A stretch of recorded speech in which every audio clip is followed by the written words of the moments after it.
Olá, então você decidiu vir viajar junto comigo aqui por essa carta de Romanos. Aqui hoje, nesse capítulo 1, nós vamos entender por que todos nós precisamos do Evangelho.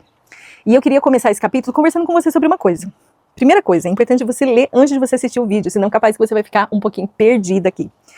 E aí, quando a gente lê Romanos, principalmente pela primeira vez, talvez a gente vai esperar que Paulo comece falando imediatamente sobre a salvação. Afinal, é uma carta super conhecida, como uma das maiores, na verdade, explicações do Evangelho.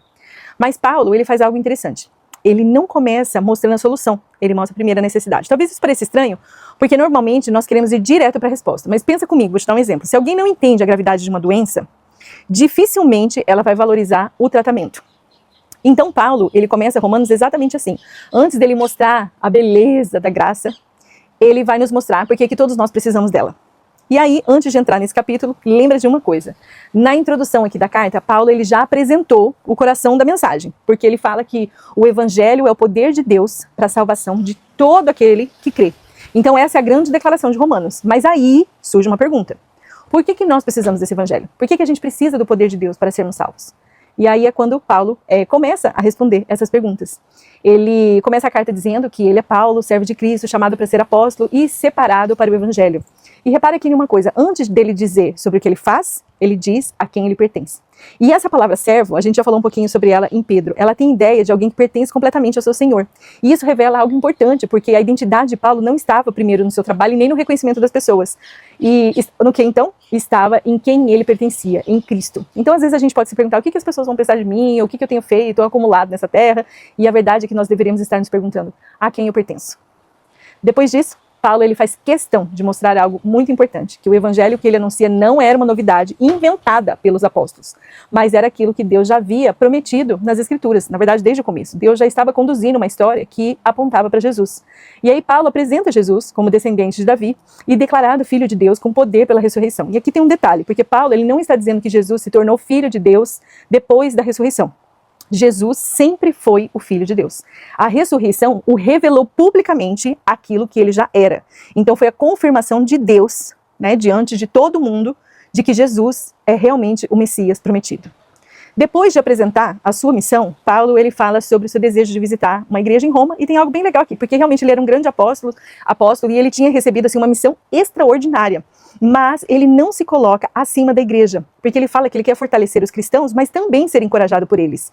Então é legal, porque é um homem usado por Deus, reconhecendo que ele também precisava da comunhão dos irmãos. E simplesmente porque a caminhada cristã nunca foi feita para viver sozinha.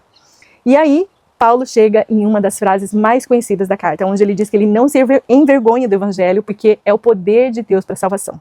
Agora pense comigo, por que Paulo precisaria dizer que ele não se envergonhava? Porque a mensagem que ele anunciava parecia absurda para muitas pessoas. Como assim? Um Salvador crucificado? Para os judeus isso era um escândalo, para os gregos ia ser uma falta de sabedoria, para os romanos a cruz representava vergonha e derrota. Mas Paulo olha para aquilo que o mundo considerava fraqueza e pensa assim, é justamente aí que está o poder de Deus. Porque o evangelho não é só uma ideia bonita, não é a notícia de que, de algo que Deus fez. É Deus agindo para salvar as pessoas que não poderiam ser salvas por si mesmas. E aí Paulo, ele apresenta uma outra frase assim, fundamental, onde ele diz que o justo viverá pela fé. Essa é uma frase bem grande e bem, na verdade, famosa.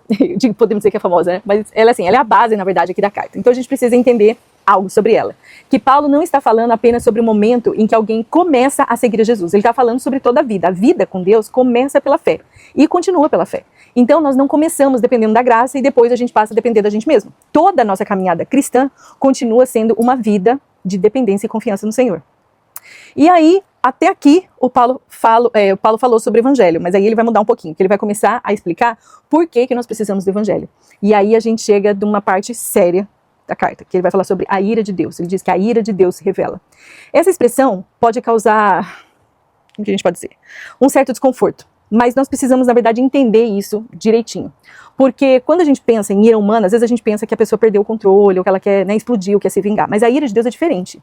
Ela é a resposta justa e santa de um Deus perfeito diante do mal. E aqui tem um detalhe importante. Porque se Deus não se importasse com o mal, ele não seria bom. Um Deus que ama a justiça não pode simplesmente ignorar aquilo que destrói a sua criação. O problema não é falta de conhecimento. Paulo começa a falar sobre a humanidade. Ele diz que aquilo que pode ser conhecido sobre Deus foi manifestado. Então, a criação, ela revela algo sobre o Criador. Poder, grandeza, sabedoria, a lista é grande. Mas aqui que a gente precisa entender algo certinho. Paulo não está dizendo que a criação revela todo o Evangelho. A criação não explica a cruz. Ela não revela Jesus como Salvador. Ela mostra que existe um Criador digno de glória. Então o problema da humanidade não é só falta de informação, mas é a resposta que nós damos àquilo que Deus revelou. Então quando o Criador ele deixa de ser o centro, é um problema muito grande, muito grande. E Paulo vai dizer que as pessoas conheceram Deus, mas não o glorificaram como Deus, nem deram graças. E aqui que está o problema todo, né, que é o coração do homem.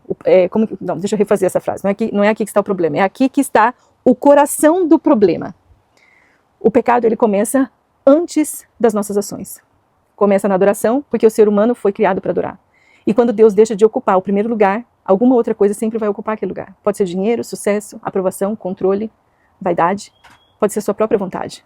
O problema do coração humano não é apenas amar as coisas erradas, mas é colocar as coisas erradas no lugar que pertence somente ao Criador. Então Paulo usa uma expressão muito forte 3 vezes. Deus os entregou. E nós precisamos entender isso, porque Paulo não está dizendo que Deus levou as pessoas a pecar. Ele está mostrando que ao rejeitarem continuamente ao Senhor, nós fomos entregues às consequências desse afastamento. Então é uma forma de julgamento. Deus ele permite que a humanidade experimente o caminho que escolheu. E o resultado é uma vida desorganizada pelo pecado. Na verdade, desorganizada é até muito leve. Mas Paulo ainda não terminou. Porque tem algo importante aqui. No final de Romanos, algumas pessoas poderiam pensar, tá, entendi, Paulo está falando sobre aquelas pessoas lá, né, lá longe. Mas Paulo ainda não terminou seu argumento. Porque a pergunta que vem depois é, e aqueles que conhecem a lei de Deus? E aqueles que parecem religiosos? E aqueles que acham que estão em uma posição melhor? Essa é a pergunta que Paulo vai enfrentar no próximo capítulo. Porque o objetivo dele não é criar 2 grupos, os pecadores e os bons. O objetivo é mostrar uma verdade, na verdade, eu gosto de falar isso aqui nesses vídeos, né? Uma verdade muito maior. Que todos nós precisamos do Evangelho. Então, esse livro nos mostra que o maior problema da humanidade não está apenas nas coisas erradas que nós fazemos, está no nosso coração, que se afastou de Deus. Porque nós fomos criados por Deus, para estar com Deus. E o pecado começa quando a adoração deixa de estar no lugar certo. Mas justamente por isso o Evangelho é tão poderoso, porque Deus não veio apenas para melhorar as pessoas, para nos melhorar. Ele veio para nos restaurar, para restaurar aquilo que o pecado destruiu.